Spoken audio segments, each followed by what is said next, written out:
Hello friends, welcome on my channel C programming. और आज हम इस लेक्चर में स्विच केस पढ़ेंगे। स्विच केस क्या होता है? देखिए, जो कंडीशन हम लोग इफ एल्स से कर सकते हैं, नेस्टेड इफ एल्स से कर सकते हैं, वो हम स्विच केस से भी कर सकते हैं। बट कुछ जगह पे जो स्विच केस है वो डोमिनेट करता है इफ एल्स को। मतलब जहाँ पे लोग प्रेफर करते हैं कि आप वहाँ पे स्विच केस यूज़ कीजिए जहाँ पे ढेर सारी कंडीशन होती हैं। तो सपोज कीजिए हमने एक प्रोग्राम लिखा है, एक चॉइस का, कि 1 2 3 4। जब यूजर लाइन नंबर 10 में जब यूजर कोई नंबर डालेगा तो 1 2 3 4 ही डालना चाहिए कि चॉइस कौन सी ले रहा है। तो अब यहाँ पे ये देखिए, जब a = 1 होगा तो यहाँ पे ये कोड एग्जीक्यूट होगा कि एडिशन चॉइस। फिर उसके बाद अगर a 1 नहीं है, कोई और नंबर है, तो यहाँ पे चेक करेगा a = 2। अगर 2 है तो आपका ये वाला कोड एग्जीक्यूट होगा। अगर a = 2 भी नहीं है, देन फिर ये एल्स ब्लॉक में आएगा। और फिर यहाँ पे एक और इफ लगा हुआ है, फिर ये चेक करेगा कि इफ a = 3 तो नहीं है। अगर ये =3 हुआ, देन आपका ये वाला कोड चलेगा। अगर वो भी नहीं है, देन आपका ये इफ a = 4 वाला कोड चलेगा। एल्स ब्लॉक के अंदर एक और कंडीशन, इफ एल्स a = 4, फिर वो देखेगा you enter a division choice. अगर a = 4 है, अगर वो भी नहीं है, तो ये आपका choice are out of range आ जाएगा। तो अब अगर मैं इसको रन करूँ, यहाँ पे कॉमा नहीं लगा, हाँ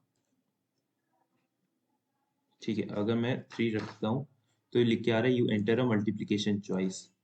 बट अगर मैं कोई नंबर रखता हूँ, 45 किया, तो लिख के आ रहा है choices are out of range.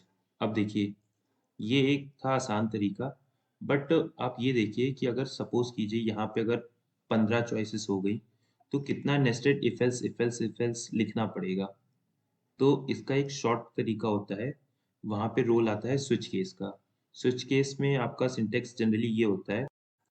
तो मैंने थोड़ा सा पॉज कर दिया था। अब यहाँ पे ये देखिए, हम यहाँ स्विच केस का सिंटेक्स ये होता है। अभी आप ये सोचिए कि एक स्विच ब्लॉक, एक स्विच कीवर्ड है, ठीक है। फिर ये दो ब्रैकेट, और इसके अंदर जो वैल्यू होती है, जैसे कि अब यहाँ पे सपोज कीजिए एडिशन, सब्ट्रैक्शन, मल्टीप्लिकेशन, डिवीजन। तो अब यहाँ पे जो वैल्यू आएगी वो इंटीजर में आएगी, वो होगी 1 2 3 4। ठीक। तो अब हम यहाँ पे केसेस लिखते हैं। केस देखिए, स्विच, आपका ये ब्रैकेट, फिर उसके अंदर वो वैल्यू, वो वेरिएबल जो वैल्यू कंटेन करेगा, और फिर दो कर्ली ब्रेसेस के बीच के अंदर, मतलब दो कर्ली ब्रेसेस के अंदर आपका कोड लिखा जाता है केसेस के फॉर्म में। अब जैसे कि मैंने यहाँ पे लिखा है केस स्पेस, और फिर यहाँ पे 1, और यहाँ पे कोलन, फिर ये आपका कोड लिखा हुआ है, ये आपका कोड लिखा हुआ है। और फिर यहाँ पे मैंने एक कीवर्ड यूज किया है। ठीक। अब आप ये सोच रहे होंगे कि केस 1 का क्या मतलब है। देखिए, यहाँ पे जो वैल्यू होगी, जैसे कि अगर 1 हुआ, 2 हुआ, 3 हुआ, 4 हुआ, जो जो इंटीजर वैल्यू होगी, ये सीधा जंप कर जाएगा उसी केस पर। जैसे कि सपोज कीजिए अगर इसकी ए की वैल्यू मैंने 3 रखी है, तो ये सीधा जंप करेगा केस 3 पर। ठीक है। केस 3 के केस 3 में जंप करेगा और उसके अंदर का कोड एग्जीक्यूट करने लगेगा। तो जैसे मैंने यहाँ पे लिखा है printf you enter a multiplication choice, तो ये लाइन एग्जीक्यूट होगी।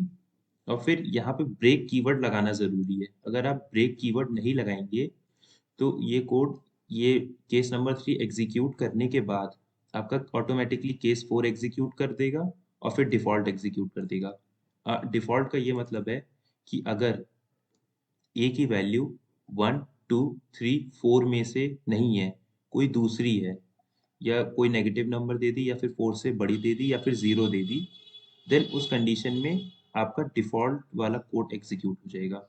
तो अब मैं इसको कोड रन करके दिखाता हूँ। जैसे अगर इसको सपोज किया, अब अगर मैंने यहाँ पे 1 लिखा, तो यहाँ पे देखिए लिख के आ रहा है you enter a addition choice. ठीक।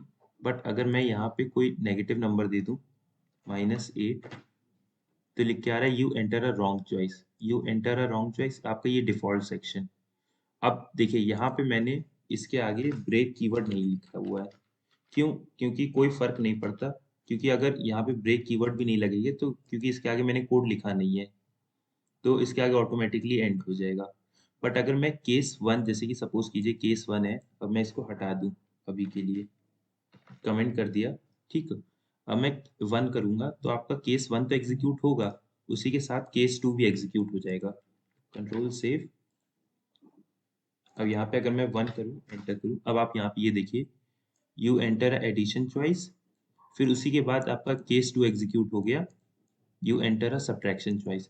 जबकि हम चाहते थे केस टू एग्जीक्यूट ना होए, तो उसके लिए हमने ब्रेक कीवर्ड लगाया था कि आपका केस वन एग्जीक्यूट होने के बाद स्विच केस से बाहर कर दे, अपने मतलब जो कोड का कंपाइलर है उसको बाहर कर देगा। कि मतलब आप अगर आपने ए की वैल्यू 4 डाली है तो केस 4 का वाला कोड एग्जीक्यूट होगा, और फिर जैसे ही ब्रेक कीवर्ड देखेगा वो सीधा स्विच केस से बाहर हो जाएगा। सो यही था मेरा स्विच केस का एग्जाम्पल। अगर आपको ये वीडियो अच्छी लगी देन प्लीज़ लाइक कीजिए, शेयर कीजिए, सब्सक्राइब कीजिए। हाँ,